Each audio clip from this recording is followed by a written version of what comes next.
Can you tell me a little bit about customer service? Sure. There was a time not too long ago when if a guest had a problem with something that was happening in the park, they would go to a manager or ranger and they say, I don't like this or this is an issue, and they would give us a chance to fix it. And they don't do that anymore. What they do now is they'll go online, they'll go on the online comment card page that we have with Georgia State Parks, they will go to Google reviews and TripAdvisor and Yelp, and they will vent all their frustrations there. At that point, we have no opportunity to fix it. So one of my jobs, and one of the things I try to teach these guys, and everybody has been, we've been very fortunate at this park, is the importance of customer service. We genuinely want our guests to have a good time here in the park. They're on vacation. Everybody works hard. They need to get away. They look forward to this. They come here. We know that folks don't read signs. We know that folks just kind of do their own. We know that they do that. And that's okay. That's what we're here for, is to kind of educate them and point them in the right direction, let them know what the rules are, but stay out of their business. But customer service is very important to us.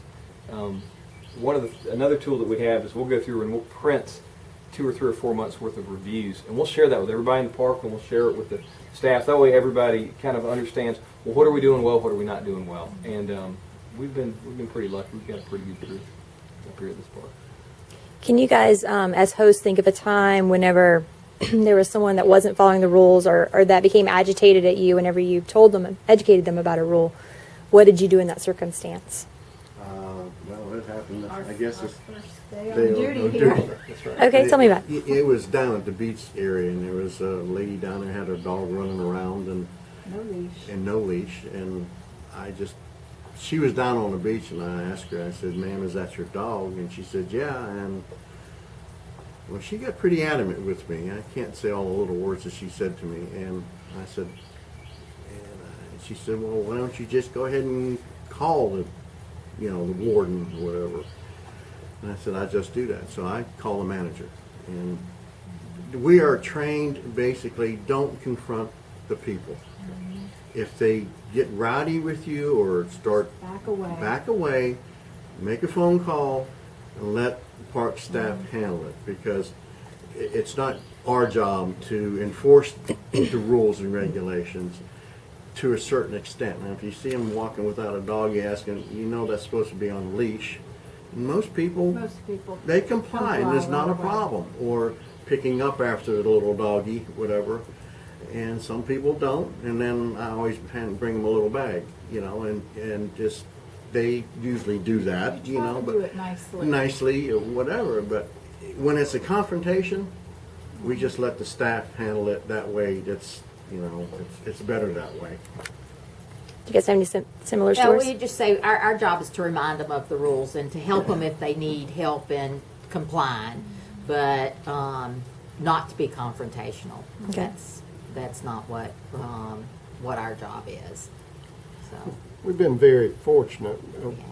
Most people we've encountered are very willing to do what right. Just being reminded sometimes, or just needing some help. Knowing the right areas to go to, point them where they can get the little doggy bags, or So just educating them rather than Right. being. and just a lot of times just saying, is there something we can help you with? But most of the time, I think we found that just good positive reinforcement and dealing with people takes care of things. We had a manager tell us when we got to a park, they had a staff meeting basically with the host. And he says, let's put it this way, guys. We want you to be the good guys, meaning the host. Let us be the bad guys. So basically, But they asked us And- to be the eyes and the ears of the park. for And the so, administrators. and usually it's not really a problem. It's I not. mean, if you hear a loud radio, yeah, you may say, yeah, can you turn it down a notch? And after 10 o'clock, most of the people, it's done, they shut it down. But you listen, and most of the staff says, don't get involved. If it's late like that, just call us, let them handle it.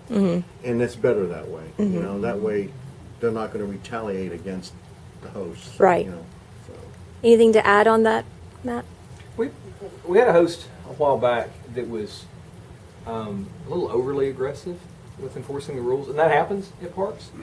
And on one hand, you're grateful that they're on top of it that much, but after the fourth or fifth complaint, sometimes you kind of have to pull back, pull the host aside, and very politely and respectfully, graciously thank them for the work they're doing, and let them know that back off a little bit and just remind them of the rules. If it's an issue, let us know, but we certainly don't want to get complaints. But that's pretty few and far between. I'll tell you one thing that, we're so fortunate to have hosts within our system and they do so much for us. And we couldn't function without these guys. We're incredibly grateful for them. And I hope they're having fun while they're here. And I mean it when I say that. Their presence in the campground, I think, is one reason that the campgrounds stay calm. Because when you see volunteers and rangers driving through all the time, it doesn't tend to get wild and crazy. But just by them being here, I think helps keep the campgrounds not only cleaner and well maintained, and we can quickly respond to an emergency, but it also keeps the guests calm and under control, and we're very grateful for that. Excellent. All right. Thank you very much.